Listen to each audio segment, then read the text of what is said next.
relatos mágicos y bautizos de medianoche. Bienvenidos y bienvenidas a un nuevo podcast de relatos mágicos y bautizos de medianoche del Instituto Arcano Paracelso. En el podcast del día de hoy nos corresponde nuestra sección Historia de la Magia, donde hablaremos acerca de la difusión de la sabiduría hermética. Con la traducción de la Hermética de Ficino en 1463, comenzó a cristalizar, a cobrar una orientación, un impulso y una dirección definidos, así como una poderosa pujanza, el incipiente y todavía impreciso fenómeno conocido en la actualidad como Renacimiento. Este impulso se vería estimulado, por supuesto, por diversos desarrollos tecnológicos, uno de los cuales sería, y no el menos importante, la invención de la imprenta. En 1455 se publicó la Biblia de Gutenberg, el primer libro impreso con tipos móviles. En 1476, William Caxton introdujo en Inglaterra la primera prensa que empleaba esta clase de tipos. Para entonces, tal proceso, en un principio primitivo, había adquirido un carácter más sofisticado y refinado. Los dos centros más importantes de la impresión en la Europa del siglo XV eran Venecia, donde se concedió la licencia a la primera prensa en 1469, y París, donde comenzó la producción poco después. Hacia finales del siglo XV había más de 150 prensas venecianas en funcionamiento, que habían publicado más de 4.000 títulos. En París se habían publicado otros 2.000. Había otras ciudades con una industria menor, pero cuya producción conjunta era enorme. Se estima que en 1503 se habían impreso en Europa unos 8 millones de libros. Los impresores obtuvieron beneficios sustanciales. Fueron los antecesores de los actuales magnates de la prensa y crearon una clase adinerada en todo el continente. En 1483 costaba 3 veces más imprimir la traducción de Platón de Ficino que si se encargaba una copia a mano. Pero la copia manuscrita habría sido la única de su especie, mientras que la edición impresa ponía en circulación más de 1.000 ejemplares. La creciente accesibilidad de los libros permitía que un sistema de pensamiento se distribuyera y extendiera de forma más amplia de lo que habría podido imaginarse pocos años antes. Y la mera proliferación de libros actuaba de verdadero estímulo cultural. Nobles y potentados que antes estaban satisfechos de dejar el conocimiento en manos de la Iglesia, comenzaban a reclamarlo para ellos mismos. Lo mismo sucedía con la pujante clase media constituida por burgueses, comerciantes y empresarios. De acuerdo con la difunta Dame Frances Yates, la imprenta fue la única invención que hizo posible la subsiguiente y asombrosa rápida evolución de la cultura europea. Ni siquiera la vocación eclesiástica, de nuevo cuño de la censura, pudo cortar esta evolución. El Renacimiento italiano adquirió carta de permanencia al quedar fijado en cultura impresa. La llegada de la imprenta posibilitó que la Academia de Ficino en Florencia floreciera con una energía extraordinaria. El mismo efecto tuvo el entusiasta patronazgo de los Médicis, primero el de Cosme y luego, tal vez más si cabe, el de Lorenzo el Magnífico. La academia ofrecía sus enseñanzas no solo a estudiosos, filósofos y teólogos, sino a eclesiásticos, diplomáticos, médicos, abogados, banqueros, adinerados, poetas y pintores. Para estos individuos parecía que comenzaba en verdad una nueva era, que el mundo estaba a punto de experimentar una briosa transformación. Se respiraba un optimismo sin precedentes. Existía la esperanza, por ejemplo, de que en cuestión de 1 o 2 generaciones se encontrara remedio a casi todas las enfermedades.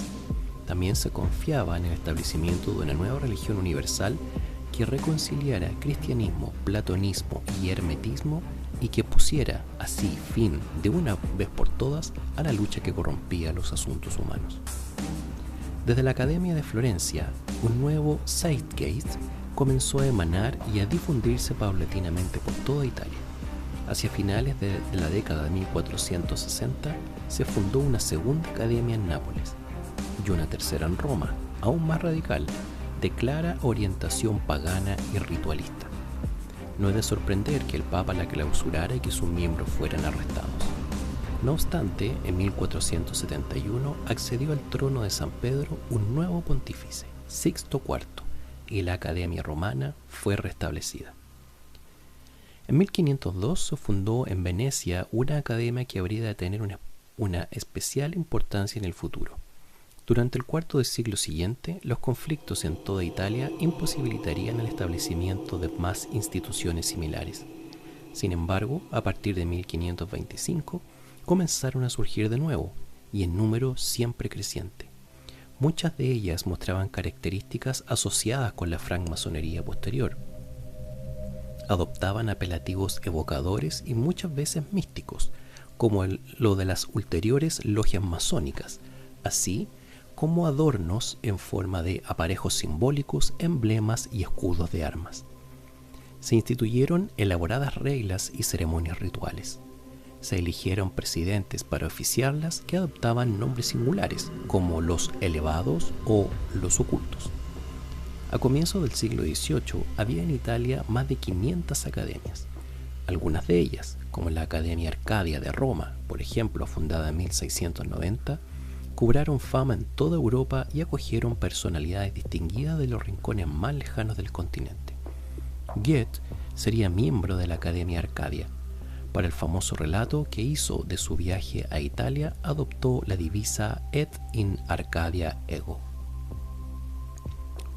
Pero eso, de todas formas, sería 3 siglos más tarde.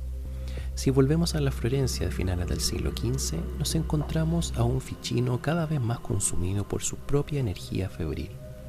Su papel de guía espiritual de la primera academia estaba siendo asumido de forma gradual por una carismática figura aún más audaz y magistral, Giovanni Pico della Mirandola.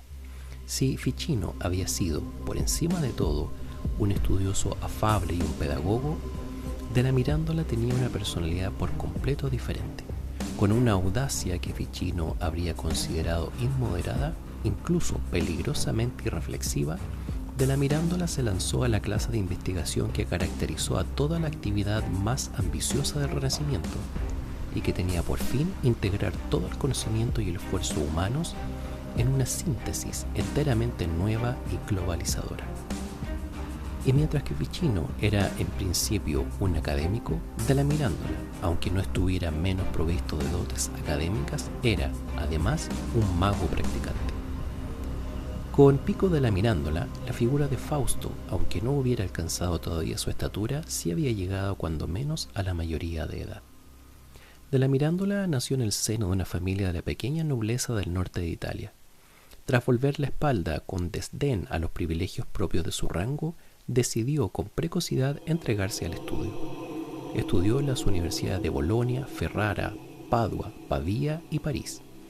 Fue un hombre versado en derecho canónico, literatura, escolástica y teología medieval y lengua y filosofía griegas. Posteriormente estudiaría hebreo, árabe y arameo. Entretanto, contrató a otros estudiosos conocedores de estas lenguas para que le hicieran traducciones. Durante una visita a Florencia, trabó amistad con Ficino y se convirtió él mismo en miembro relevante de la Academia de este. En 1486 emprendió su proyecto más audaz.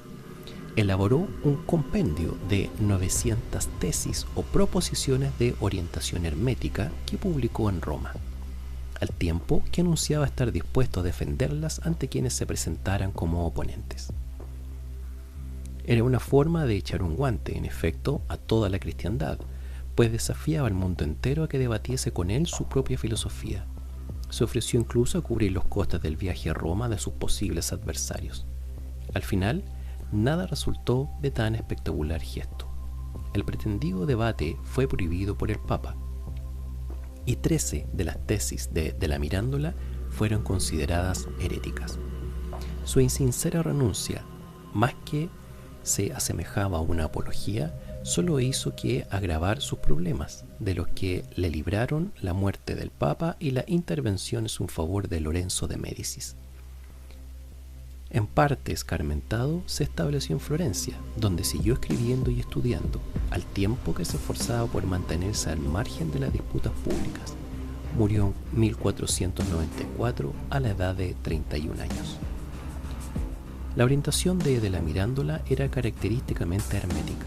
Al igual que Ficino, abrazó y veneró la hermética como una auténtica Biblia, pero también añadió algo de su propia cosecha. Tras haber distinguido paralelismos entre el hermetismo y la cábala judía, de la Mirandola procedió a combinarlos. A través de él, la cábala se adaptó al mundo cristiano y se fundió con el hermetismo. Al efectuar esta crucial e influyente combinación, de la Mirandola se inspiró en las enseñanzas de sus dos preceptores. Uno de ellos fue un judío siciliano, Flavio Mitrídates, que se había convertido al cristianismo. Mitrídates actuó como traductor de la Mirandola, con lo que le facilitó un corpus de textos cabalísticos. La productividad de Mitrídates era enorme. Entre mayo y noviembre de 1486 tradujo para de la Mirandola una biblioteca completa de unos 40 libros que representaba más de 3.500 páginas manuscritas. También enseñó a de la Mirandola el caldeo, es decir, el arameo. Más importante aún para de la Mirandola que Mitrídates fue el cabalista hermético Johannan Alemano. Alemano procedió de una tradición hermética judía que se creía originada en España a comienzos del siglo XII y de acuerdo con la cual a Hermes Trismegisto, en una de sus reencarnaciones, se le equiparaba con la figura bíblica de Enoc. La misma tradición apuntaba a un concepto de magia talismánica similar a la que luego defendería Ficino y sostenía que el becerro de oro del Antiguo Testamento no había constituido un objeto de idolatría, sino un talismán mágico. Algunos estudiosos mantienen que ciertos aspectos de esta tradición fueron adoptados por Wolfram von Eschenbach, de donde se explicarían algunos de los motivos herméticos que aparecen en su Parzival. Esta era la tradición en la que se inspiraba Alemano. Dejó escrito que a los antiguos israelitas se les enseñó a creer en la posibilidad de hacer que la fuerza y emanaciones espirituales descendieran desde lo alto a través de medios o preparaciones hechos por el hombre con tales fines, como talismanes, adornos y otros objetos cuyo propósito es el de provocar el descanso de algún poder espiritual. Alemano sostenía también que el templo de Jerusalén era en realidad un gigantesco talismán construido con el fin de inducir a la presencia de Dios a descender sobre él. Y argumentaba asimismo que si Hermes Trismegisto podía identificarse con Enoc, entonces tanto Moisés como Salomón eran adeptos y magos herméticos. De la Mirandola asimiló con afán las enseñanzas de Alemano. Afirmó que Moisés en el monte Sinaí no solo había recibido las tablas de la ley, sino también una interpretación mística esotérica de las mismas que había sido transmitida de forma oral y secreta. Esta explicación más oculta y verdadera, declaraba de la Mirandola, era la cábala, que él se propuso combinar con la doctrina establecida de la hermética tal como lo había traducido Ficino. El resultado fue una nueva síntesis, exhaustiva y persuasiva, que reconciliaba los aspectos místicos y mágicos de los pensamientos cristiano, judío, islámico y hermético. Para hacer que esta síntesis fuera más completa todavía, de la Mirandola añadió oráculos caldeos e himnos órficos. De ello surgió de este modo una especie de nueva religión mundial, de la que la magia era parte integrante. Para preparar el gran debate en el que se proponía defender sus 900 tesis, de la Mirandola redactó un discurso acerca de la dignidad del hombre, destinado a abrir el proceso. Puesto que el debate no llegó a celebrarse, el discurso nunca se pronunció en público, ni tampoco se publicó hasta después de la muerte de la Mirandola. En la actualidad está considerado, no obstante, el compendio más sucinto y elocuente del pensamiento de la Mirandola. En él, desarrollaba las implicaciones enunciadas por primera vez por el hermetismo 500 años antes, que el hombre no es necesariamente una víctima indefensa de las circunstancias o el destino, sino que puede adquirir el poder de configurar su realidad circundante y determinar, con libertad y responsabilidad, su propio destino. De la Mirandola afirma en su discurso que el hombre fue creado para ocupar el centro del mundo, entre el cielo y la tierra. Desde su posición y a través del libre albedrío, puede hacer de sí lo que quiera. Sean cuales sean las semillas que cultive el hombre, crecerán hasta la madurez y le darán su propio futuro. Para De la Mirandola, este proceso se cumple por el correcto uso de las sustancias naturales de acuerdo con los principios de la magia empática. Y como él declara de forma explícita, el mago une la tierra con el cielo, es decir, lleva a cabo una unión de las cosas inferiores con las cualidades y poderes de las cosas superiores. En contraste con el brujo medieval, De la Mirandola insiste en la dignidad del hombre como mago, en calidad de lo cual posee el divino poder creativo y el poder mágico de casar el cielo con la tierra. Y fue De la Mirandola quien, según Francis Yates, definió por primera vez con audacia una posición nueva para el hombre europeo. El hombre como mago, capaz de utilizar tanto la magia como la cábala para actuar sobre el mundo, para controlar su destino por medio de la ciencia. Este ha sido el podcast del día de hoy en Relatos Mágicos y Bautizos de Medianoche del Instituto Arcano Paracelso. Nos vemos en un siguiente podcast. Relatos mágicos y bautizos de medianoche.